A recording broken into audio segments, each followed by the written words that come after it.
Okay, well, we've gathered here today. Amanda, do you want to give a little bit of a context for of what we're going to discuss today? Sure. I know David Benson. We call him David, we call him Benson, we call him Benson and Carol, whatever he likes. Good to see ya. Yes. So, I'm going to have Patrick introduce himself and kind of tell you really what brought him to Buena Vida, what brought him to us. And like many of us on this medicine path, there have been many twists and turns and hard lefts and hard rights that have led us to not only to the medicine of psychedelics, the medicine of the plants, of the fungi, but really the medicine of each other and of community, which, as many of you know, is one of my favorites. And the reason that I choose to sit with mushrooms in a community, because I think that there is a medicine within human beings that is even stronger than the psychedelics. And so, what we're really leaning into today is something that every single one of us has felt and probably deals with, which is addiction. And under addiction, which is a behavior, is the feelings of shame, the feelings of disconnection, the feeling of unworthiness.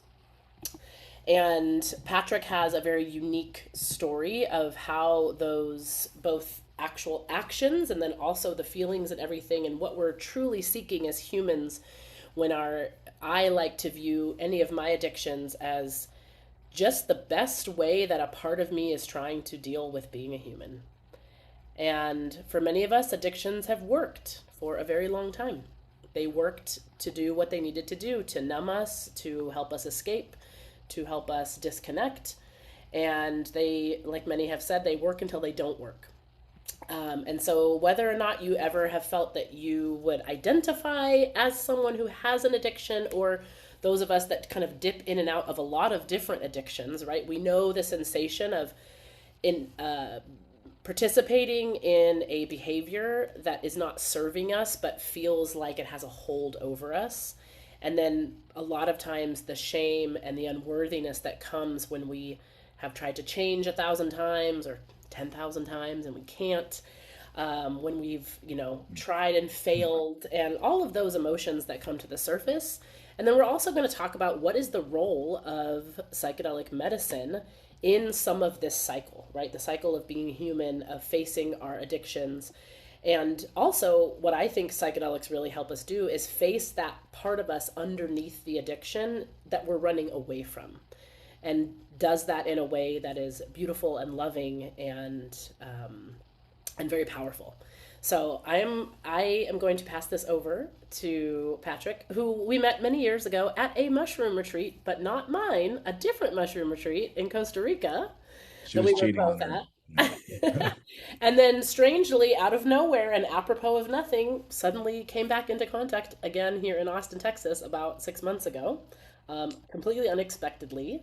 And now Patrick is working with us. He's working with our discovery calls. He's working with our application calls. He's getting to know our guests, getting to know our community. And he's going to be facilitating his second retreat in California in the next few weeks. And so I wanted you to really get to know him tonight. And we're going to have some time at the end for questions and answers, and that will be about anything that we've talked about or presented, or, as you guys know from the webinars, anything at all. Anything to do with mushrooms, with psychedelics, with healing, with the retreats. So I'm going to pass it over to you. And thank you, thank you, Thank thank you. you. Thank you for the non-introduction. I guess I get to write my own introduction and be my own person tonight, or whoever I choose to. Well, I will tell you this, all the certification and degrees I have and letters after my name say that you should take me very seriously, but please do not. Okay, we're just going to have fun tonight. I'm going to tell you a story from the heart, a story or maybe a few stories from the heart of what it was like, what happened, and what it's like now, in terms of my recovery from addictions. Thank you for the plural. Thank you for owning all the things, right? Um, so, and also why um, I have chosen to make this work my life. So, who do I want to be? Okay, I'm gonna actually, I do have like 5 slides. I'm not gonna bore you with slides, but they're pictures. So I think you may enjoy them. So, boom, boom, boom. Presenting here.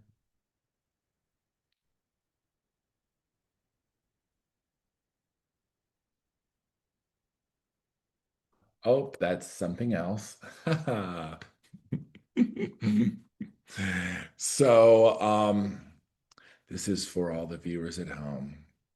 So this is, I'm telling you, I'm gonna speak, can I speak really honestly and sincerely to y'all, okay? Um, I had a really tough childhood. Some very harmful things happened. And if I were to tell you those stories, you'd be like, of course you chose drugs and alcohol. I would do the same.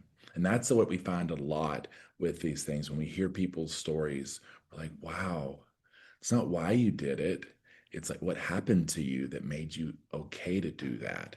And that is the trauma-informed view as we look into this space, less about the action or the results of the trauma, but what happened and how we can get to that. And if only there were a medicine that would help us work on that trauma. Drum roll. Welcome to Buena Vida. So I'll here we go. So this is a picture on the left of me circa 11 years ago. I was living in New York, very thin, very sick with my drug and alcohol addiction. Um, and jumping forward, as you can tell, I did recover. This was a few years later. I had went back to Puerto Rico, where I had lived 20 years ago, and I'm starting to feel like myself again. But I'll tell you, as I look at this picture, all I can see is the belly. Like I was so still hurting and still using other addictions to fill that hole, that emptiness that I had. I found recovery, but I had actually started substituting it. And that's something that I find that I did quite a bit first in early recovery. It was I would wake up and I would have um, Sour Patch Kids and chip crackers all over me. It was like, and then piles of Mountain Dew and Dr. Pepper cans beside the bed. I was reaching for sugar because there was still something in me that was hurting. And in getting sober, I was able to address the actions that were leading me back um, into those relapses, into those dark places, but I still wasn't really able to get to the root of it. I saw we had some new people come in. Hi, I'm right in the middle of spilling my heart. We'll have a question and answer at the end. I bring this up because this isn't just a story of drugs and alcohol or my behaviors, or it was a story of hmm, shame and guilt. Because when I got sober, I felt like I had so much to make up for things I missed while I was, in my addiction. And shame and guilt over those. Bringing this all up to shortly after this, I took this picture. I met up with a healer in Puerto Rico. And in this, I'm going to step back just a minute. I had actually discovered plant medicine almost 20 years ago while sitting with my teacher here in the middle, Mooney. 20 years ago, we met each other in the jungle of Puerto Rico, and I began sitting with him in ceremony over the course of a year. And I healed things from my childhood. I healed things from past lives. I healed my ancestors' things. I did the work and I felt so much better. It was 20 years ago. And then I went on with my life, right? Life happened, started businesses, got married. that, life happened. And what I didn't have was easy access to get back to Puerto Rico, to work through my things, to do my work. And I found myself reaching for what was available, which was the behaviors that got me to looking like this again.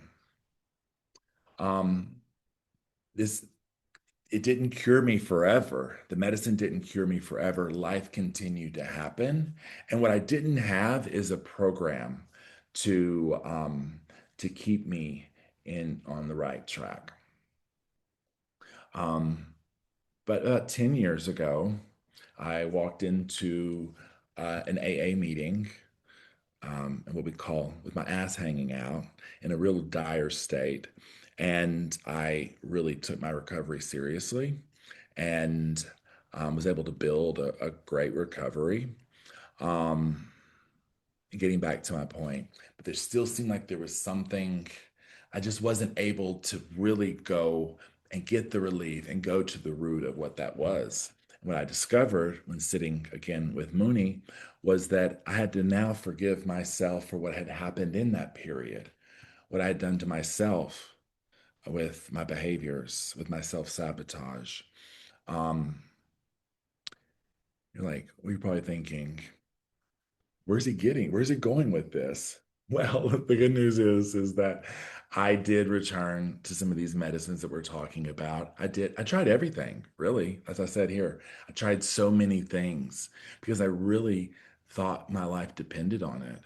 As people are dying every day of different diseases, of different addictions, um, I knew that I had to take this seriously, and I'm so glad that I found my way back into the ceremony, where I was able to do this beautiful work, um, and really have a happy, joyous life now.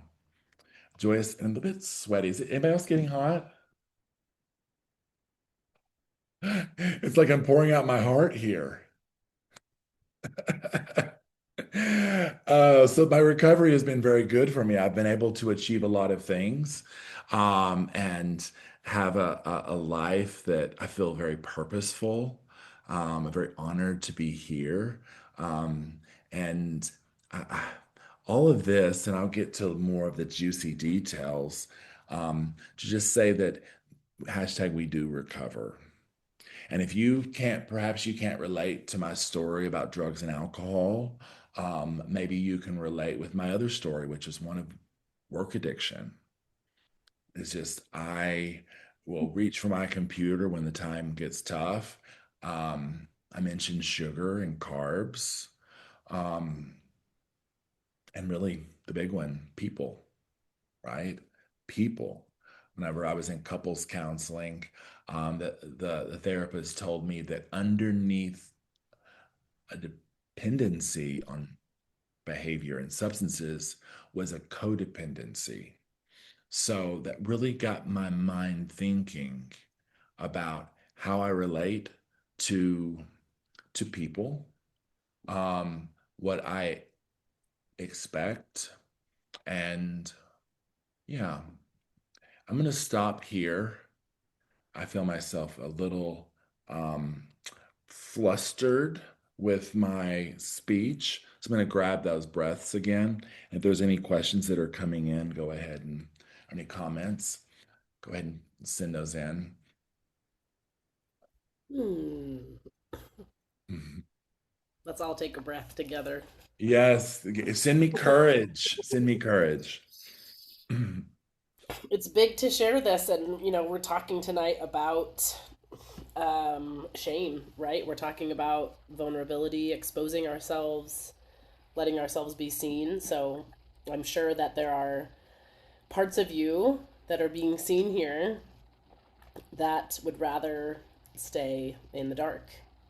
That's the number one thing that I have learned about shame is that it only can exist in the dark. And the more we give it a name and the more we talk about it and the more it comes to the light, it just can't exist because the story of shame is it's only you and you're worse and no one else does this and you're alone in this. and no one else makes as many mistakes as you. And so shame in and of itself is very isolating. Shame never says, don't worry about it, everybody makes mistakes, right? That's not the story of shame. The story of shame isn't like, you'll figure it out, you're just a human, you're just learning. It's always isolating. So, Pat, I guess that's my question for you was, one, I really wanted to say thank you for the truth, right? Which is, I think that hopefully it's something we try to really do here with Buena Vida, which is, and I've always tried to do, is that to not overpromise, like maybe some people do about psychedelics, right? That it's the next be all end all, that it's the next cure all. Just take this one mushroom or drink this vine in the Amazon and all of your problems will be gone. That this is a tool, right? And then it's a tool that can be used, sometimes needs to be used many, many times over the years as we get through these layers. So my question to you is how over the years, as you said that that you met your healer 20 years ago, and then have returned back to these medicines, and what have they kind of taught you over the years as you've navigated just I guess we would say like different layers, right, of these, like you said, different types of addictions and different ways they expose themselves. And so as you're learning more and more, how have psychedelics or plant medicines helped you on that path? Over the years, well, it it feels like it finds the wound, it finds the trauma that my body is storing, and it works on it.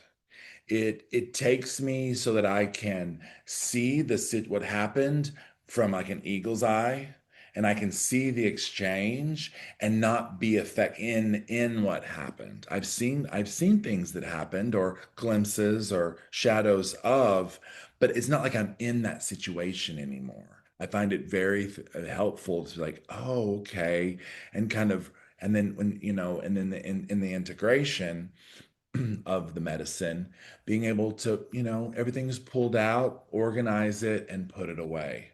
Um, Another way that this has helped me is, I'm not alone in the dark where those things are. I have powerful medicine and spirits of these medicine with me, holding me, um, and supporting me, and just and more than anything, it's for me, and this is me speaking personally, it's just the confirmation of a higher power that I've experienced. It feels undeniable. And if there is what I call a God, then that means a lot of other things in my life, which are for me, I find very reassuring knowing that this is okay. Yes, I'm here on earth for this lifetime. I will be returned to my creator. So that this is spiritual awakening. I mean, I've known people who sat with these medicines that didn't believe in a higher power and walked out believing in it. So it's for each person, it's unique, and that would probably be the answers to that question. And I'll also say, yeah, as I was reflecting on what you said about the shame of it, those were shame bubbles coming up, right? And I've been working in this space for a long time, um, and told this story, even quite more eloquently, and what's different for me here is, and this happened whenever was in AA, early days of AA, after I, got some time, I went and became a recovery professional, which is pretty common in this space. We get better and we want to help other people. And then I found myself in meetings not able to even speak because part of me was this recovery professional, and part of me was this guy who like was really fighting for his life, right? And I had identity crisis. Like I wanted to be smart and I wanted y'all to really respect me, that I know what I'm talking about, And there's the other part of me that's just a human, it's having an experience. So that's the reason I was kind of disarming myself when I said don't take me serious at the beginning. No, this Patrick, this this happens to me a lot too in Circle, and it's the reason I love Circle, and it's the reason I love the indigenous wisdom, which is that even though I may be leading a ceremony, even though I may be giving everyone medicine, I am in the circle with you as a human, as a flawed person, as someone bowing my head before the great mystery and before the unknown. There is no leader. There is no, like, I'm not ahead of you in any way. And my favorite healers and leaders and the strongest people I know feel exactly that same way. And they're not just saying it, they mean it. Like one of my best teachers, he was like, I still yell at my kids. I still fight with my wife. I still, it's like, I'm a human being. I am a human being. And don't project this idea of like, oh, someday I'm going to, get to a place where I'm not a human being anymore. And Patrick, what I think that you exemplify is some of the strongest pieces of a great leader are those that are strong enough to show their humanity truly, and to continue to show their humanity. And I think that Mhm. this is getting a little bit off topic, but I think that's what we're seeing like right now in the world in general is like the fall of the guru, right? The fall of the false leader, the fall of the grifter who's got it all figured out. And instead, we're seeing these human people who are just like, let's walk this path together, you know? Um, so the next question I have for you, and I'm glad that you're having your little, you said I felt the sweats and right, like all those parts, like they still come to the surface and they're still, they're still always with us. What would you say to people I know, and this has been a great question of people who I've worked with who are in recovery or who are maybe not necessarily a part of AA, but maybe a program of some type Mhm. where they look at plant medicine and they say, oh, well, that's another drug, and am I going to be breaking my sobriety if I drink ayahuasca or if I take mushrooms? So, what I just want to know what your experience is with that, because I'm sure for everyone it means something different. But what does it mean to you, the difference between the way you would use a drug, or one might use a drug, and the way that you would receive a medicine? Yes, thank you for the question and letting me clarify also. I mentioned AA a couple times. This is not an advertisement for AA.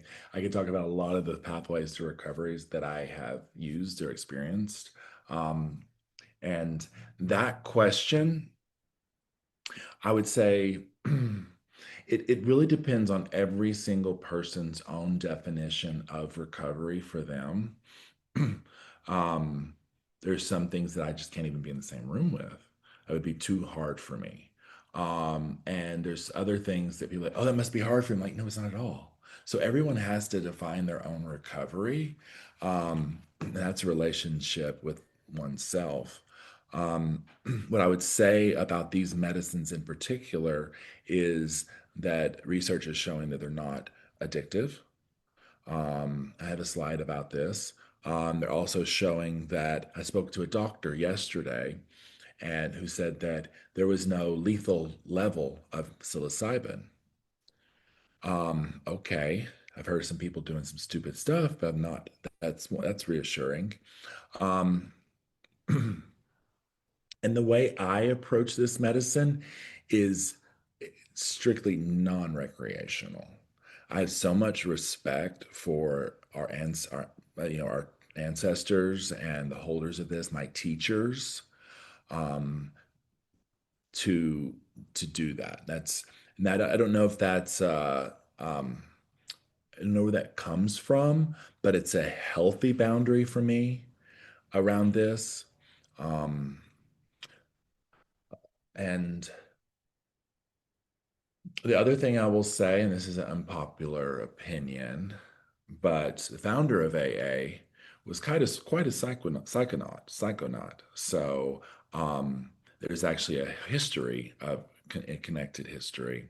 Um, so I would say find in yourself really um, it's a matter of are you comfortable in your recovery that you could be in that situation. There's a point in an alcoholic's recovery they really don't feel comfortable in a bar, Hmm. and then there's a point where I worked in marketing. I was at the bar all the time with clients. I didn't drink. That just wasn't my thing. I had gotten to that point where that was safe. So it really comes, yeah. I would say also, don't, it's, it is a spiritual experience. It could be a clinical experience as well. Um, but Hmm. Hmm. Understand your intention and be clear about what your intention is of using um, the medicines.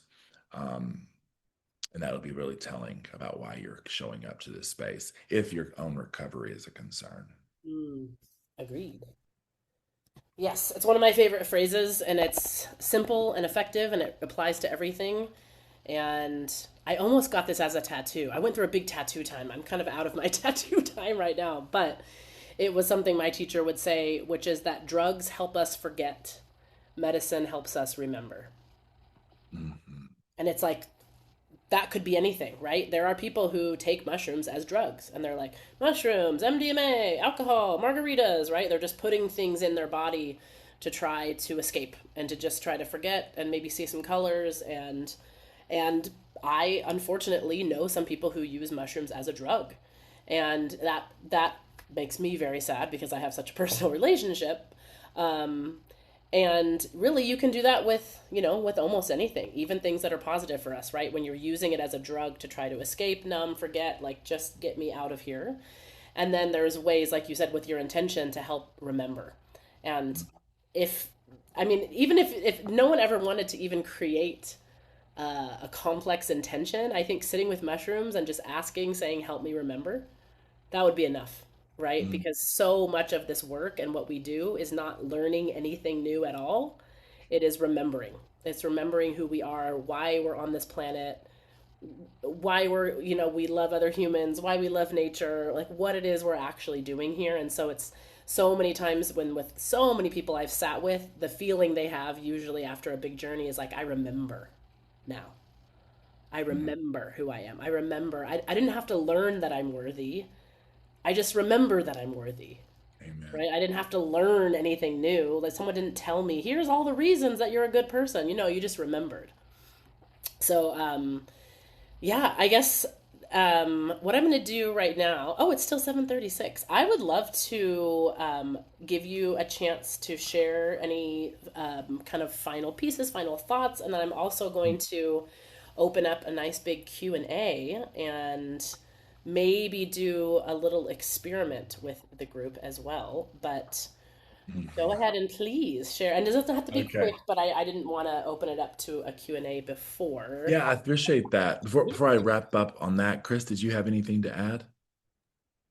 Yeah, thank you, Patrick and Amanda. I'm honored to get to be a part of this circle of people who are on this healing journey. And I've also been blessed to be able to get to work with many types of plant medicines over the last 15 years of my own life. And as also a recovering addict, I understand a lot of these concepts. You know, what Amanda said about remembering is literally repiecing ourselves back together. I feel like shame is somebody told me this a long time ago, and I contemplated often that it's something that somebody gave you at some point in your life. That shame is not something inherent to yourself. Shame is something that somebody told you is wrong about the way you act or experience things or interpret things. And so those little parts become fragmented. And so a lot of, us forming identities around life of how we're supposed to engage with life and society, we have to fragment ourselves in these pieces of ourselves that have been deemed unworthy. And so really this plant medicine work for me overall has been a reclamation of parts of myself. And it really is a remembering, a piecing back together of a wholeness that you are, and also of knowing that that's okay and you're worthy of that. And so I'm just been so blessed to get to work with medicines that create simplicity back in life. I think ultimately truth is based around simplicity. And as we start to bring those parts of ourselves back together, things become more simple as opposed to more complex from all these fragmentations. So that was just something I wanted to share in regards to shame and just the remembrance process that these medicines offer us. Mhm. Remembering a word, our inherent worthiness, right? And that's not just a plant medicine, that's the traditions of Mm. many cultures around the world. So, okay, we're gonna wrap up here. We did in the advertisement mention the neuroscience. I'm gonna jump in for like 30 seconds in case I have any neuro nerds in the room. I want to make sure they're happy too. It's actually so this is actually A reason I bring this up is not to be a scientist, but to get back to the point of we're taking drugs not to feel. We're doing certain behaviors not to cope with the feelings. That's because a lot of us are dealing with very tough feelings, up to including depression. So 2025, depression greatly reduced with psilocybin assisted therapy. Um, and then reporting encountering less shame and guilt in those 2 to 4 weeks following it. So that shame cycle is where we get caught into it. We keep mentioning that word. It's like a trigger word, shame and guilt. Um, that gets us back into the problem. Well, I screwed up, might as well go ahead and have the rest of the cake, right? That shame around it is so damaging. And this medicine just, it's like being hugged by Mother Earth, quite literally, in some cases. And it's just a relief of that threshold for shame, in my experience. Again, this is me speaking of my story. Um, and briefly, we mentioned this. We're just finding out nearly every week how safe this medicine is. So I mentioned this, not physically addictive. It plays well with existing meds. Not, don't quote me here, quote this article, but we're seeing more and more how it may be safer than we had originally thought. Um, and then just results that can last for months from these valuable therapies. And so what's alive for me is whenever I was doing this, these behaviors and these substances, when I was in my addiction, I didn't want to feel. I was numbing out. And that's what I see more and more and more, whether it be scrolling on Facebook or the snack that you're going to feel bad about. Sugar is as powerful as cocaine in certain for dopamine. I mean, that's a very powerful rush. So it and it's normal. But when we come into addiction, in my experience, has been a matter of um, relearning how to feel again, right? And and how to feel again. And while I was, putting, like limping along, feeling like, you want what from me? How am I supposed to feel about this? Even being hungry was triggering, to getting to the point where I was able to sit back on the mat and do this work and really open up, add so much more color and enjoyment to the way I process my feelings, celebrate my feelings, um, in a way now that I'm very, very happy with my life. I, some of those things that were destroying me seem so distant now. I'm able to maintain a conscious contact with a higher power in and outside of ceremony that has brought a lot of peace to my life. And I'm very blessed to be the representative for the meds this evening. With that, I think I'm complete. Oh, wouldn't be Pat without a little wink and a joke. Representative. Oh, this is so sweet. So much sweetness, as I always feel. And thank you, Chris, for that comment. Chris so eloquently, describing integration, like what really that word means, right? We talk about psychedelic integration, but true integration is just all parts of you. Welcome, right? The parts that you've put away, the parts that society shamed. I mean, I think enlightenment and integration are kind of the same thing, which is why very few people probably attain that state in this dimension because, we just are basically traumatized from the moment that we're born and we come out screaming like, oh no, this again. um, but, these, I think that, there's acceptance in that too, right? There's acceptance in the fact that we may never get it all right and that we may never be fully complete, and that we may never heal everything. Like that's even another layer of the acceptance. And you know, in addition to one thing I want to speak to really quickly on the science that's coming out, we luckily at Buena Vida get to see a lot of this of like by the time something is published in a scientific journal, luckily for us, we're like, yeah, we know because we've just been seeing so many things happen. And something that I'm starting to see that I'm really grateful for, it's brand new, and Patrick brought it up, was that SSRIs are not as incompatible with psilocybin as many had thought before. So when we started about almost 8 years ago, we were one of the only organizations that allowed people who were still taking SSRIs to come to our retreat. So that was an intuition at that point. That was not based on any evidence. If anything, there were synthesis and another retreat in Jamaica were saying like you have to be off of everything for months. And even at one point, there was another retreat that said if you'd ever been diagnosed with anxiety or depression in your whole life, you couldn't come. And I was like, well, people are just lying. I was like, they're just lying at that point.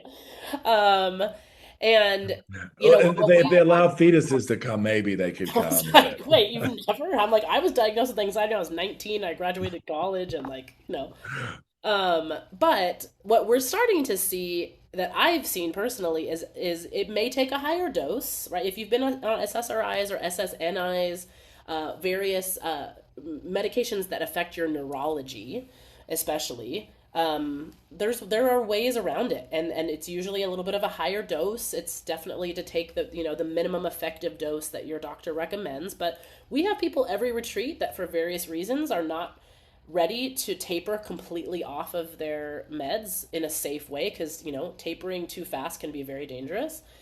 And every single person that we've had has been able to break through. And there may be a little bit of a diminished effect, right? It may not be as powerful had they been completely off of those meds, but it's not as contraindicated as originally thought. And I'm so happy that there is now evidence of this, because, for better or for worse, a lot of Americans are on different types of medications like this, and psilocybin is still able to be effective, right? It's still able to have the impact that we maybe before didn't think that it did. So I'm excited over the next few years for science to keep catching up with things that we've already seen, right? That's the nature of time and studies and money and all these things. And you say that like science to catch up. And on the other side, we're also finding great things through science that kind of echo those original traditions of why we should do certain things and not. Through the millennia were lost. My teacher now, you've met him, Amanda, Dr. Randy. Very strong in the ayahuasca traditions.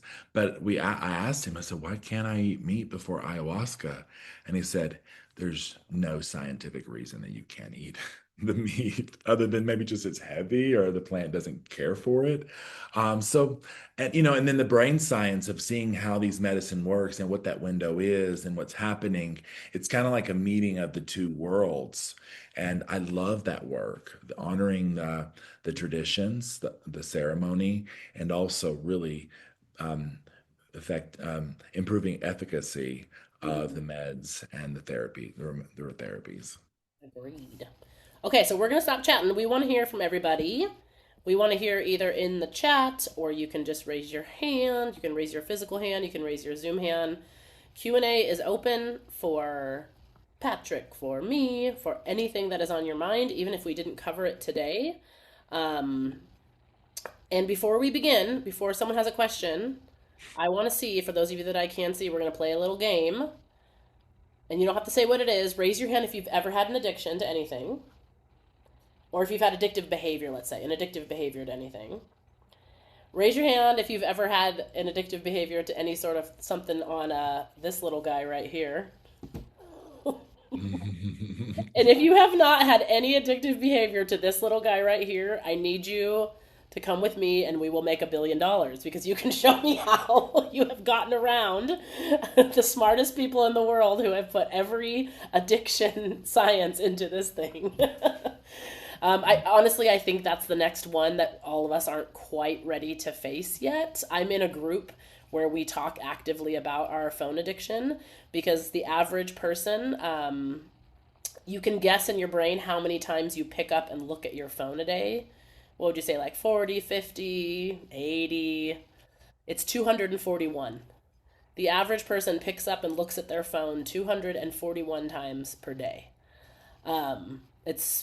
It's shocking, and yet all of us, we know that feeling, right? We know that sensation, and so there's, I think, there's some forgiveness in there of like, we still have monkey brains, right? We still have things. Ooh, this is shiny. Ooh, I wonder if there's a new little note. Ooh, I wonder if it's gonna make a sound, right? Like we these things have been engineered like beyond our capacity, and so to give ourselves some grace and some forgiveness as well. As we learn what the next new shiny thing's gonna be that's gonna try to, distract us. So who's got a question? Now I just looked 242 times. Yeah, Chris said that's too Right. much too. But who's counting, Chris? Who's counting? Uh, You said having compassion around that, and that wherever you are in for those of us who raised our hands, wherever you are, there is a point in your recovery where you must be selfish. And it, if you know where that is, it's usually in early recovery when we first, turn off the phone, that first few hours, we're like, be selfish with yourself. Choose yourself. Choose ways that you can support yourself. Selfish is self-care. Selfish is a gift to those around you because when we get better, everybody notices that we show up in our relationships better. We're with a smile on our face. This is not a leeway into the link to book your next retreat. Wherever you are, that you can support yourself, find little ways, even if you're a busy single mom. But find ways that you can support yourself because that's a gift to yourself and it's really a gift to those around you. A healthy you is beautiful. mhm. I love selfish is self care. I say that all the time. I mean, the people, this is another thing I love when people say, like, when people, if someone in your life tells you you're being selfish, you can't do this because it's selfish. It's like, oh, would you rather I attend to you? Because that's what it sounds like. It's like, I completely agree. And there's if anything, most of you, and I know some of you, almost everyone that I work with, on the scale of are they paying too much attention to themselves or too little attention to themselves, are leaning on the not as much taking care of themselves. And that's something that I fall into as well. Like, I'll be perfectly honest, I think I'm doing the things for myself. I think I'm taking care of myself, and I have my friends and my colleagues around me that are like, you're not you're leaning too far that way again. You're leaning too far into, like Patrick said, work. Man, workaholism, now that's a rewarded addiction, right? Highly regarded, highly rewarded. Not Mm. many people like to say that one. Oh, I'm just a workaholic, right? We like, that's like it's praised. So that's an even tougher addiction because people don't look too negatively sometimes upon that. But if you've ever been the child of a workaholic or the spouse of a workaholic or a friend, you can see it's just the same as any other a Yeah, substance I also have a story about workaholism. And I, was had this is 2021. And actually, in 2022, I went to rehab. I lied about drinking again so that my insurance would pay it because it wasn't going to pay for the real reason I was there, which is my workaholism. Mm. There was so much around my self-worth that was tied to my work, how I was showing up in my relationship, how much money I was making, all of this around the work. And also, I was doing work. My work was very fulfilling. I was helping kids, get off the street. It was very rewarding work. And it was really cool when we had beds to put the kids in. But when we ran out of beds, then I would be up rainy nights, I'd be up all night with my laptop trying to make placements. And it became the results though were I destroyed the relationships, stopped, taking care of myself and doing the things. I didn't have a body that I really loved anymore. And it just things started falling apart. And it kind of goes back to my theory about why we're here. I think we're here to be happy.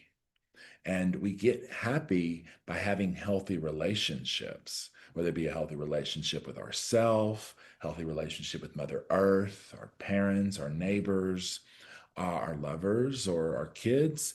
If these are healthy relationships, my experience is the more healthy relationships, the happier the person. And if we're doing things, if I'm doing things that are just systematically destroying the relationships in my life, my relationship with my God, my relationship with my soul inside me, that I'm not gonna be happy. And I'm gonna have feelings that are uncomfortable. And then I'm just gonna reach for more of that behavior. And that's the shame cycle I was discussing before. Ooh, it's tough when you're in that loop. I want to hear from you guys. What are you feeling? What are you thinking? Thinking about mushrooms, thinking about people. What you thinking about out there? It could be anything. You could ask us something totally unrelated that's on your heart. Teresa shared a question on the group chat. She said, I'd like to hear more about doing more than one session, meaning should I do a retreat a year, microdosing? What are your thoughts on that, guys? Mm. Great question, Teresa. And I'd love to answer that. I actually get this one quite often. I'd love to do, I've been encouraged by some people to make more videos, make more educational videos. And this is a great question we get quite often. You know, just like we were speaking about with the difference between a drug and a medicine, right, is the intention a lot of times. I think that goes very similar with when we're looking at how much medicine is too much or how many retreats or what should I do. And only you really know. So, like when I talk to someone about this, right, should I come every 6 months or once a year, what that looks like, I think for most humans, this is just the protocol that feels so good to my heart, especially adults who didn't grow up in with having access to this, right? So we get into our 50s and 60s, and if we just tried plant medicine for the first time, like there's a lot to get to, right? There's many layers, there's many relationships, there's many things there. So that might be someone who might go to a retreat or go have a held space for them a little bit more than someone who maybe, let's say, grew up in this tradition and has been sitting in circles since they were 10 years old, right? It's a very different, like where they have community, they have this often, they go to sweat lodge. And so I think twice a year, because I see some return guests that will come, especially in the first few years, like twice a year, if they can, if they have the ability and the time. And I think especially with psilocybin, with its safety profile, that's completely safe. Um, somewhat every now and then I'll have someone who wants to come back like the next month, and I'm like, no, right? Like there has been enough time for integration. There hasn't been enough time to look at your habits, to look at the unfolding, right? What things kind of returned that you weren't too happy with, what things have been implemented, but the answer that probably no one's really gonna like is like you will know. And I tell everyone that, and I think that Pat does too on these calls, is like even people who have no connection to a higher power or to their intuition, they would say, no, no, no, I don't believe in any of that. When I ask them, like, why now? Like, why are you coming to the retreat right now? They're like, I don't know, something's just telling me that this is the time. And this is where I trust my relationship to these medicines. Like ayahuasca, it's like every 3 years. And usually I'm probably coming up on that anniversary, and all of a sudden I'll start thinking about it, reading about it. I'll hear the name, I'll have a dream. And I'm like, oh, I'm starting to feel that calling again, that it's time to go and sit with this medicine. And mushrooms are the same, right? That it could be in 6 months where it's like new things have come to the surface. I'm ready to like face the next layers. And also just I think in that self-care aspect, like I'm ready to be held again, you know, I'm ready to be in community. I'm ready to release and have someone catch me, which I think that's something that we do very well at Buena Vida, right? I'm ready to just let go of everything and let someone else take care of me for a while. So I would say, yeah, twice a year. My Amanda's protocol that covers most reasonably healthy adults is twice a year if you can do a large dose, and then microdose if you feel called to. Um, I go back and forth with microdosing. I think having mushrooms like in your psyche every now and then is just a good I would say like upkeep of mental health, right? Just kind of like it's a good sweeper to have around. The bigger journeys though, the higher dose, the beyond the like the therapeutic doses are where we're really going to get into that subconscious programming, you know, our trauma loops, our behavior loops, perhaps like Patrick was saying, our ancestry, some of the genetic things that we carry in our lineage as well. Those generally tend to happen, those types of healing happen in those like bigger held spaces.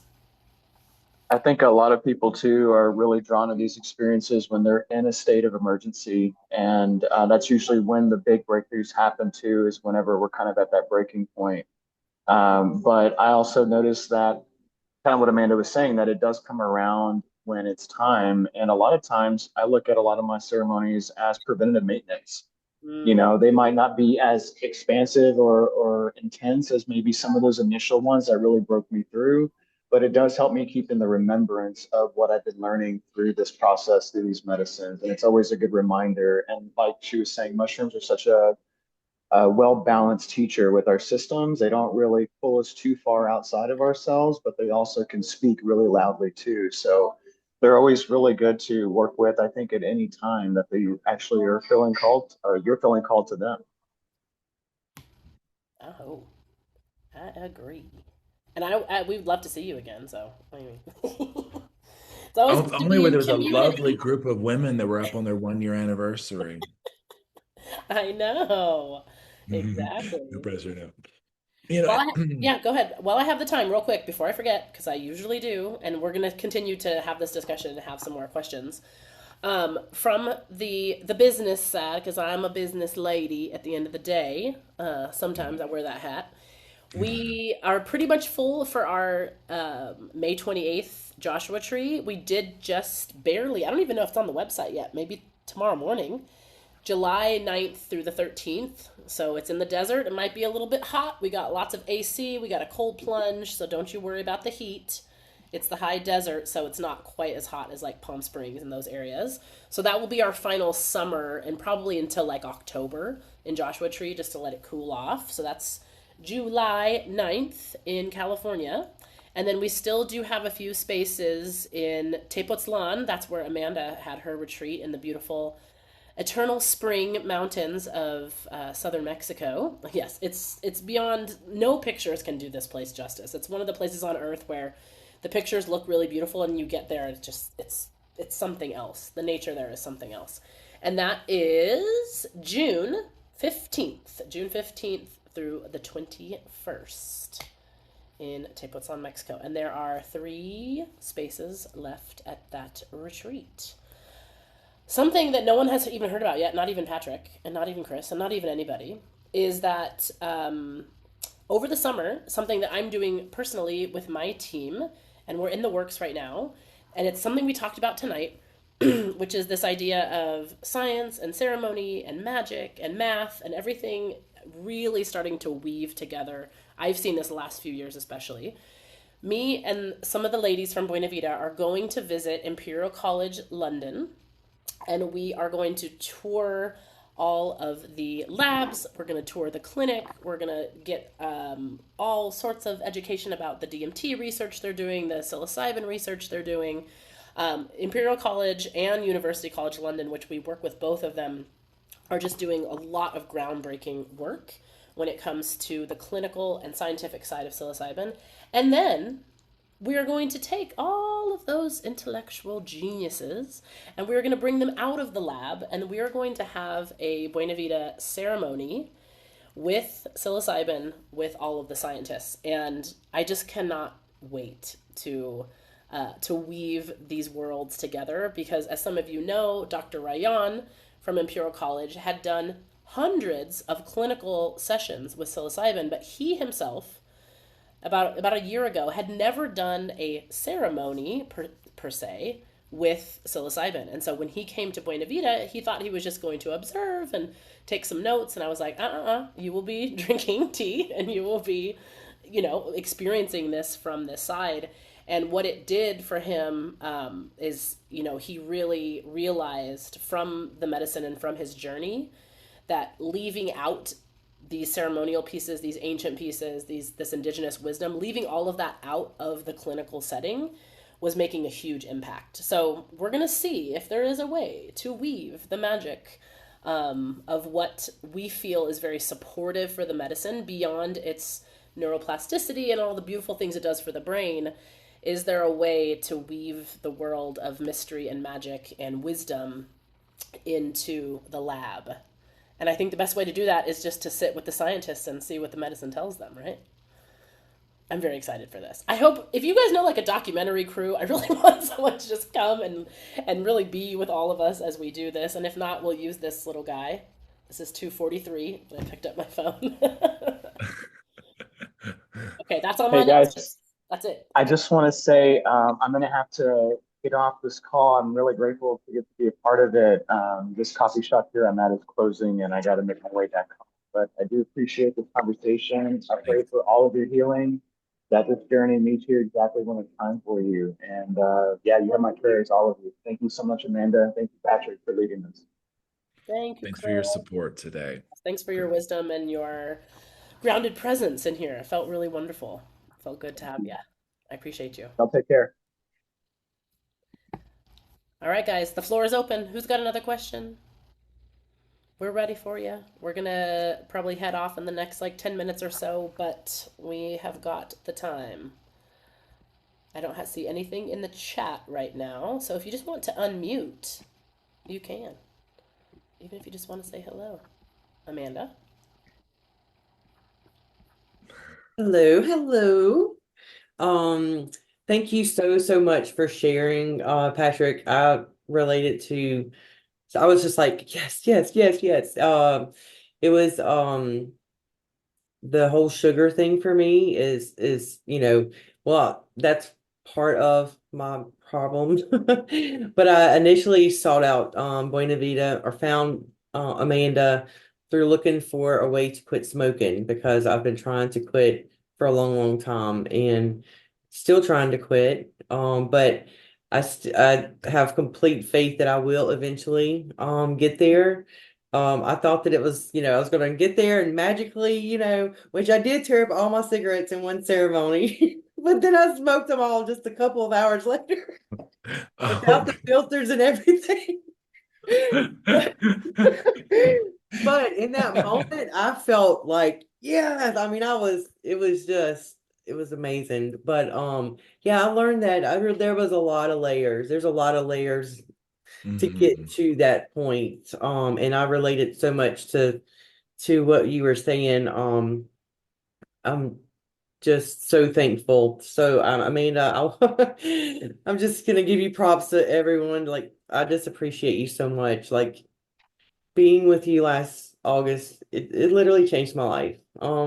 I've really gone through some heavy stuff since then, but I'm still standing and the strongest I have ever stood in a long time. Like depression has not even been on the radar. And that's big for me, because of the anxiety and the things that came up in ceremony that since then I've just continued to process, integrate, question, think about, and I used to feel terrible because I just can't put these stupid stinky cigarettes down. But I've been able to show myself a little grace and, say, you're gonna get there,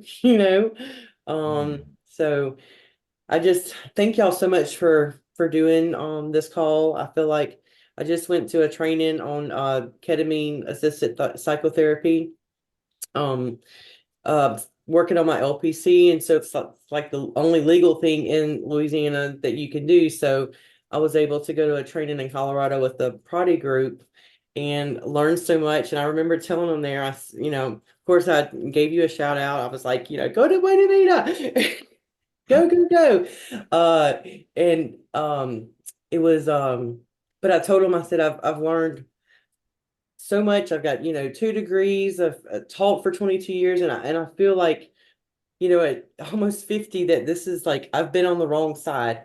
I got so much more to learn. Like it's just so much that it's really just mind blowing, the research that's coming out. I'm so excited for y'all, Amanda, that y'all get to go and be a part. I mean, you do. I hope you find a documentary crew. I really am going to like send all the vibes your way, because I think that would be like amazing. It's going to be phenomenal. So anyway, I'm gonna get off. I'm sorry. I didn't mean to take up so much time. Oh, what a share. Thank Um, you so much. Cannot wait to come back to sit with you, Amanda, because it's on my bucket list. It will forever remain on my bucket list my whole life. Like, I really can't wait. So I'm gonna be with you again one day.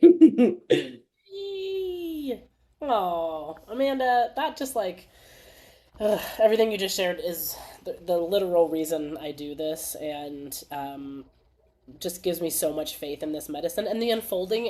And what you said, I think, is the most important. Is like I've learned to give myself grace. I've learned to give myself grace. Like that's the hardest thing that I come up against constantly over and over again, is that inner critic part of me that is just like, how it's been too many years. I've given you too many chances.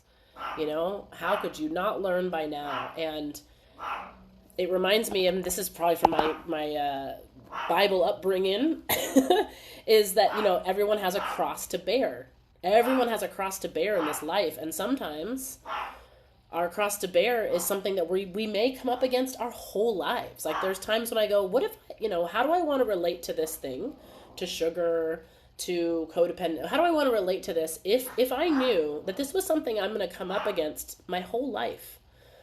Do I want to be kinder about it? Do I want to maybe be curious and just be like, I wonder what this is, I wonder what you're teaching me. I wonder, right? Or do I want to think I'm just going to slay it someday and overcome, right? And it's like, maybe yes, maybe no. But like the shame and guilt for me has been around like the black and white thinking, which is I think a lot of parts of addiction, right? Good and bad, right and wrong, addicted, not addicted, healed, unhealed, right? And if so, therefore, when that comes online, if you have one mistake, well, guess you're unhealed. Guess you're just a total piece of crap.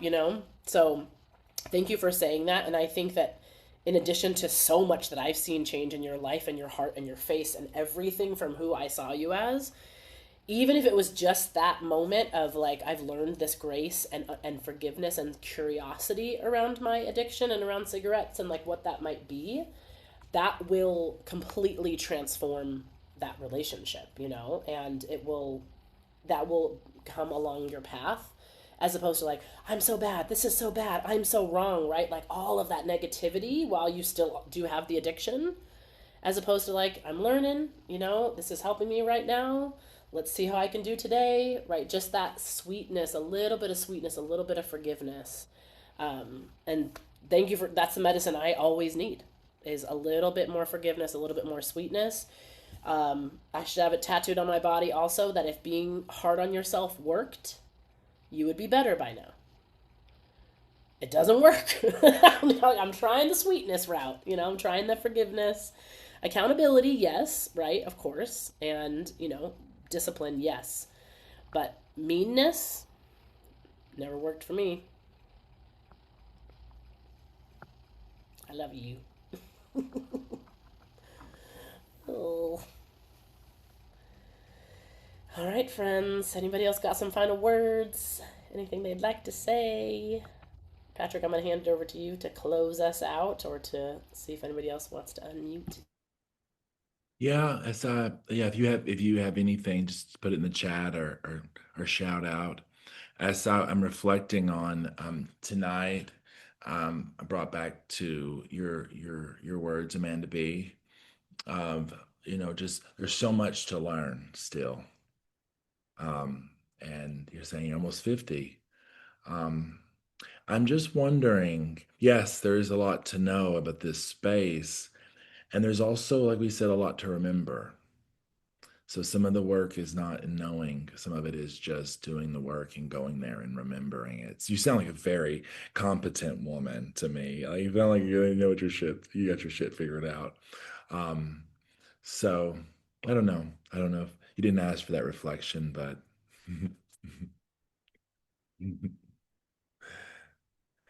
okay. Good to see you, Ellen. Hello. Ellen, Ellen, you're muted. Do you have a We question? can't Or hear just you, saying but we hi? can hear your smile. Okay. I'm not a big Zoom person, Just call me. but this was a great call. I felt guilty not showing my face. And I've done plenty of psychedelics in the past, ayahuasca retreats, the whole thing. Um, but not for a long time now.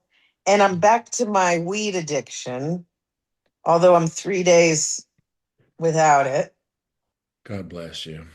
And I tried MA, but I find myself like, should I go to MA or the dispensary right now? And the dispensary's been winning.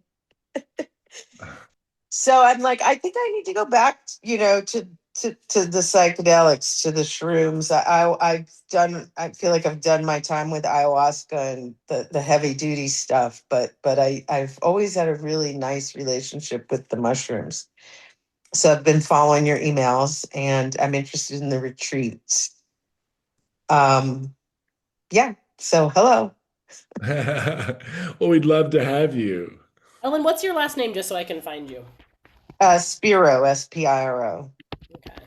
And I lived in Austin for a very long time, but I'm now in the Bay Area. Okay. A little bit of both. If you guys want to, real quick before I want to kind of like touch on this, but if you want to drop your email in the chat, we always like to keep you guys, keep you in touch.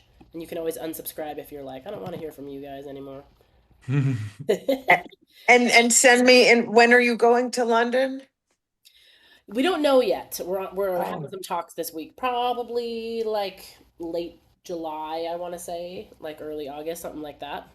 We're also going to be looking at some properties in Portugal to maybe have a little bit of a European flavor for Buena Vida because Portugal very smartly has decriminalized all drugs and then they've taken that money and given it to recovery and to helping people who actually need nice. it. I was like, that is a genius. Go Portugal. Um, between the dispensary and MA, that's very.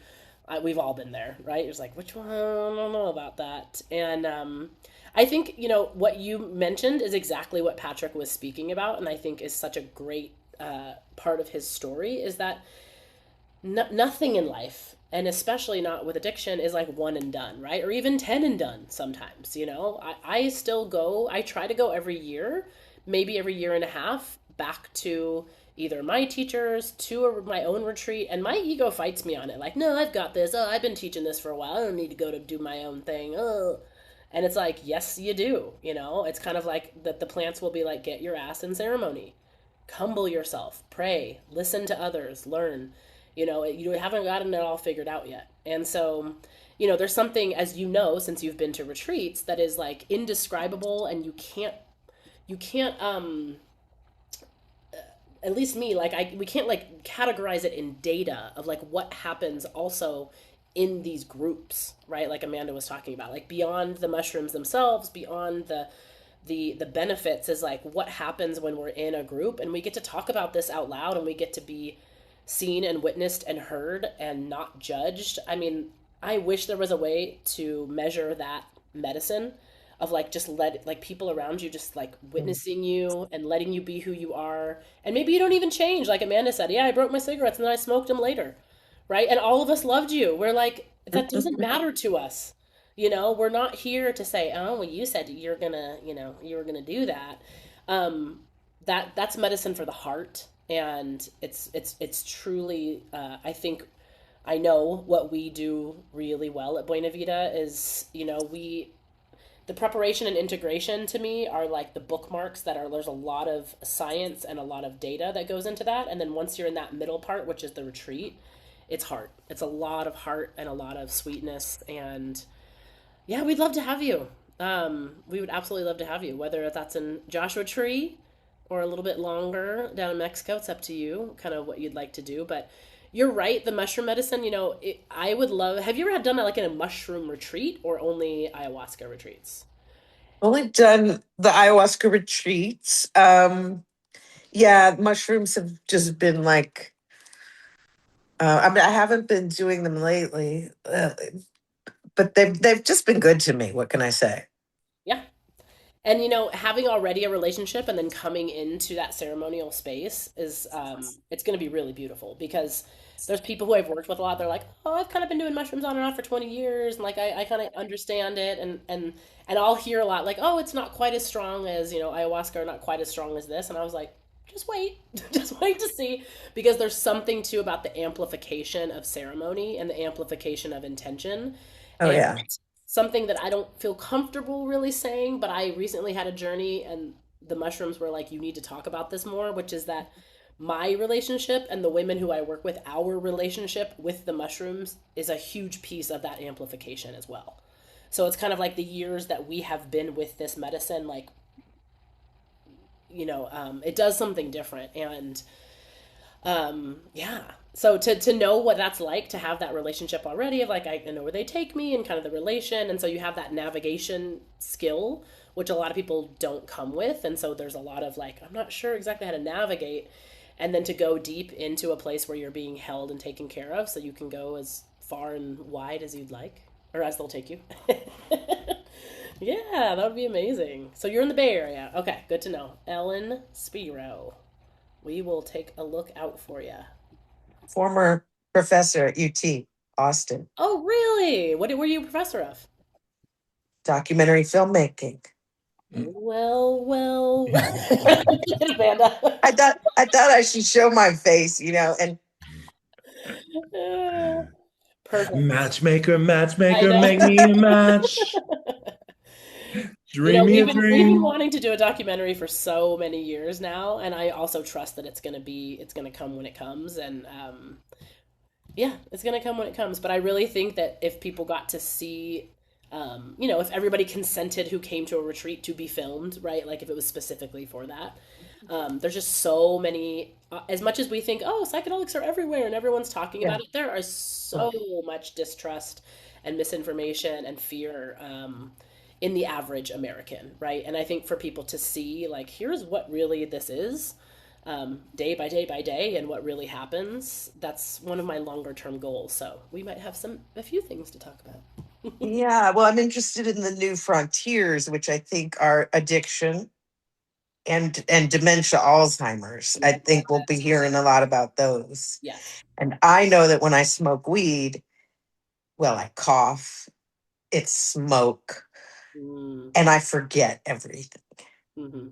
And like both my parents had dementia, so I'm like, this is not the thing for me. Whereas with mushrooms, we know that it kind of reconnects, or I don't know what the words are or the science, but the synapses, it's kind of the opposite effect, I think. And so I'm interested in both of those. Yeah. And I mean that's something that people will explore sometimes is going into the mushroom space and exploring your relationship with marijuana, which is also a plant medicine, right? And can be In used in marijuana some contexts, it, yeah, that's a perfect one, right? Drug and medicine. It's both. yeah. People use it a lot as a drug. Like And if I could just take one toke a mm, week, that would be great. But if I mhm, take one toke, I got to smoke the whole joint, right. and then I'm coughing my head off, and It's I know it's not good for me the way I use it. I've never had enough respect for it. Mm, I like that awareness Thank you for and sharing that. forgiveness. Yeah, thank you for sharing that. I like to just shout out, thank you for sharing that, because that's a lot of what, I struggle with. And then also the Mm. Alzheimer's thing, right? My mother just passed last year of Alzheimer's, and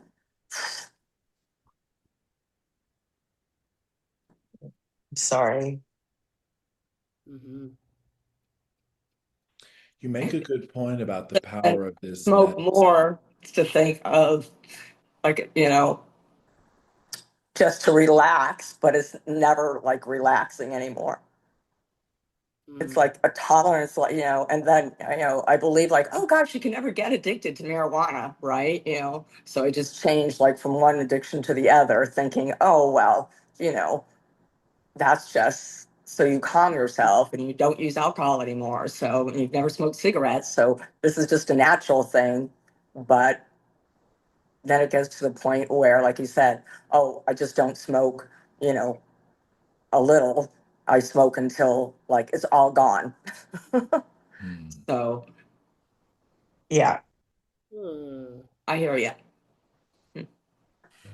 How beautiful that we're sharing similarities even on this call, right? That these are true aspects. And it's, some things are more addictive scientifically to our brain than others, but anything can be an addiction. Anything, right? Absolutely. Anything, even if it's not addictive.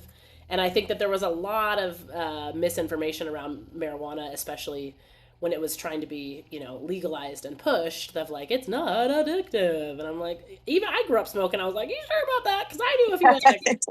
I was like, yeah, I don't know. I don't know if that's, and again, lesser of few evils. I've been down that as well, Teresa, right? Oh, well, this is Right. lesser than that, and that's lesser evil than that.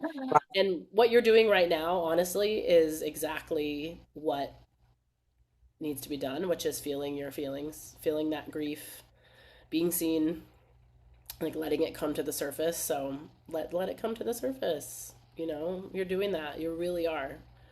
And to just do When that. I did go to, I went to the retreat almost like a year ago, and I felt like I described it to this Reiki girl that I've been working with here. It's like I felt like my brain is on fire, and I thought after that um, retreat, it was like, for me, it was such a physicality thing. Like, my body felt so calm that, I take ADD medicine, so I've had ADD, and I thought, oh, I'd grow out of that. Well, I'll be 65, in a couple months, and it seems like that ADD has gotten worse, right? And so I don't know if it's, oh, I think I smoke pot, so then it'll calm my ADD, but I think it's like a vicious cycle. But the first break that I felt I had was after I went to one of your retreats.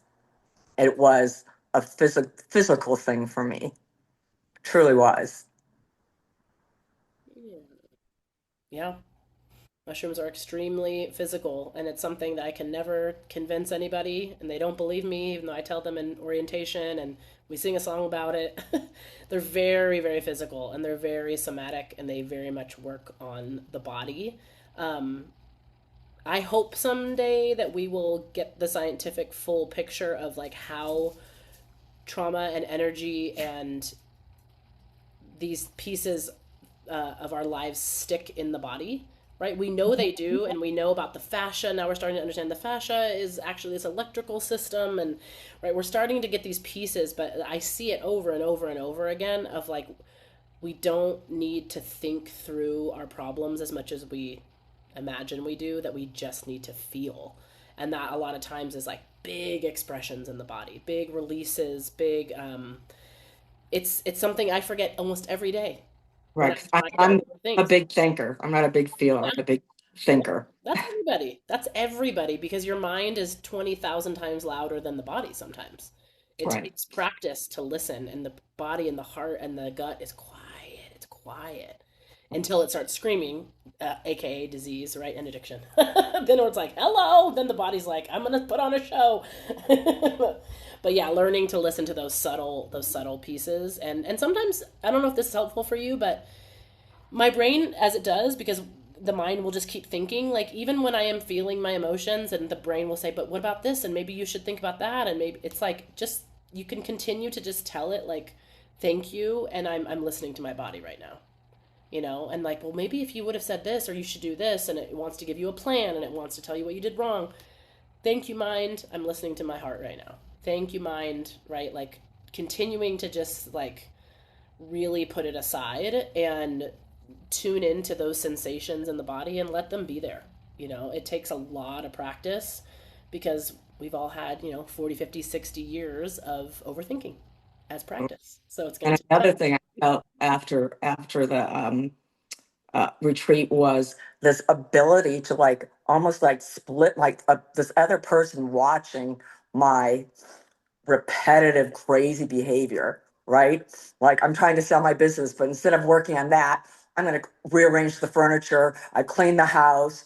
My granddaughter's going to come over, so she'll wreck the place, and I'll have to do like, so I've spent like 48 hours, and I thought, all of a sudden I stopped and I thought, oh, I wish I had a documentary watching this process that I go through before I actually sit down and write that email. It's like insanity, right? And I'm just delighted that, I'm sorry, I can't remember her name, the professor's on the phone, and that you said you wanted a documentary. She says that because I'm so into manifesting. Like I get it. I understand what you think you can create, but when I saw that, I'm like, oh, thank you for just that universe coming together again and showing that is exactly when you ask for what you want, it shows up if you're open to it. So I'm ready to go to that next level, because I also feel like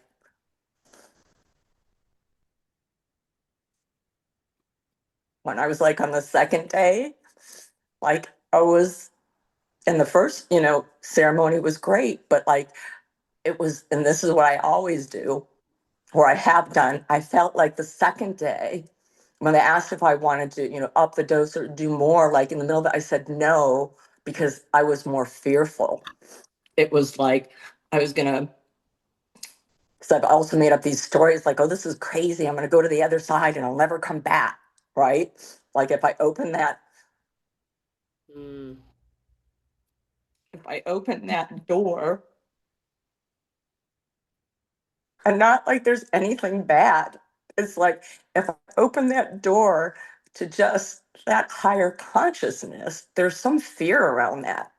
That's just weird, right? Like, oh, is that devil worship? Or is that, oh my God, like I'll just be, I'm like, oh my God, what? I won't be able to get a facial again or something. I'll just be like, I'll just be one of those weirdos out in the desert, right? Like I won't be able to sell my business. Like I have like all these fucking thoughts of what it is to just be peaceful. Mm. Yeah, makes so much sense. Yeah. Right, that's the ego's job, trying to Yeah. keep you a Yeah. human. Yeah. So I'm sorry, I've been taking up a lot of time, but Well, we appreciate that. The fear just makes sense. Like these pieces are just part of the, I'll just offer to, just like Amanda said, to like to have a lot of grace and understanding. Like that just makes so much sense. And I think our protocol with mushrooms is like it's pretty intense. It's almost up there with like some of the most intense in the world, right? Two in a row, one day off, another one. Like it's a lot. It is a lot. And so we're asking for a lot of trust, and we're asking for a lot of surrender in that process. And it's so, so, so normal to have those fears and those doubts and like, what could possibly happen? Like if you didn't, I would worry about you. If you didn't, if that's something where like happened, it would never, surrender. no, like, yeah, it's a process. So, if you have the time and the energy, come back, see what happens. Oh, I I am. love when people come back, because Yeah, those dates are it's like different. both of my I can't do, but I'm gonna wait. I keep looking at the emails, so Hmm. maybe something like September, October. Uh, I see your name every now and then there, Garen. I don't forget anybody. yeah, yeah. But no, between now and December, I'll see you.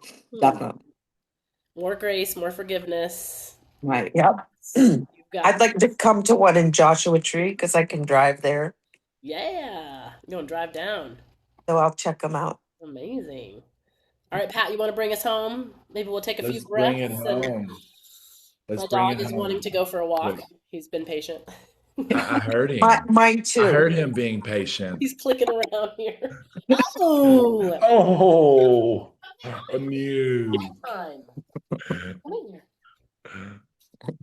It's pet time. Everybody show your pet. Flip it. I don't know how to flip it. Oh, it's dog time. Can you see Oh him? my gosh, I love dog time on Zoom. Yay! Oh, well. Your friend. All the Everybody's, where's my animals at? Hooray. Oh, and you got a smile too, buddy. That's so nice. Nacho doesn't look real sometimes. That is what people go, is that a real dog? I don't know. Oh, is that cute? I don't Is that a real dog? I don't know. He's kind of a creature. He's perfect. Picture perfect. Okay. They all are. Very sweet. Really cute. You guys are awesome. All right, Pat. I bring want us to thank home. everybody for coming, for sharing so tenderly what their life is like. And I'm going to come into this space, and I want to thank for all the spirits and the guides that held this space for us, this container of intimacy that we've established. Thank you, Amanda, for this opportunity. Thank you for the internet, for making this technology possible that we can connect in this way. And here's looking forward to seeing each other again soon. Thank you. Thank you. Thank you, everybody. Thank you. Thank you. Bye-bye. Love you. Bye. Bye, Ellen. Bye, Amanda. Bye, Teresa. Bye. Margot. Bye-bye. And Patricio. Oh, look at that guy. I love it. And then Margot is still here. Still here. I wonder if she's still there. Okay, we'll put Margot in the waiting room. How you feeling?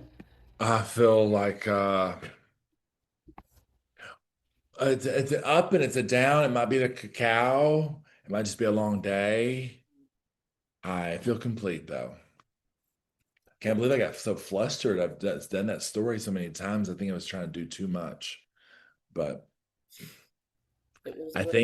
I also feel that there was some vulnerability that opened up some of our participants. So what the wound is the story, you know. I've been to a few other kind of like our colleagues or our whatever their other psychedelic groups, you know, to some of their webinars, and you know, there's a time and a space, like when we'll do the more scientific ones, right, where we actually invite on like Rosalind or some of the girls who used to work at Stanford, and they kind of do a more, but like really these ones, the heart, right, the sharing and the heart and the people and like that's what we do, you know. And I think that it got tender there, you know. It really got tender in the end. And Margot, I know, has been wanting to come for a while. Ellen saying it's like people getting to see that like this is what we do in retreat anyway, right? That this isn't just like a hyperclinical with only slides and then like no one's talking. Like we don't do that. So like it wouldn't even make sense to do that here in these spaces, you know. So yeah, I've just been to a few other webinars where I'm like, you know, you can tell the hosts are just like, this is about me, and everyone else is going to shut the fuck up, and like you're here to learn, that's that. And so you're just kind of like, oh well, all right. Am I gonna go halfway across the world to spend a week with you? Yeah, I could have just watched this on YouTube, or like I could have just like, this isn't that. Like I wanted to connect with people, so people get the chance to connect, and I think that's really important. And yeah, that was awesome. Yeah. Well, how about we get some rest? I know. Yeah, I can feel it's time to. I put on my happy face, but it worked. It did. Works if you work it. You're an inspiration. I'll talk to you tomorrow. Okay. Thanks, Pat. Bye. Talk to you tomorrow.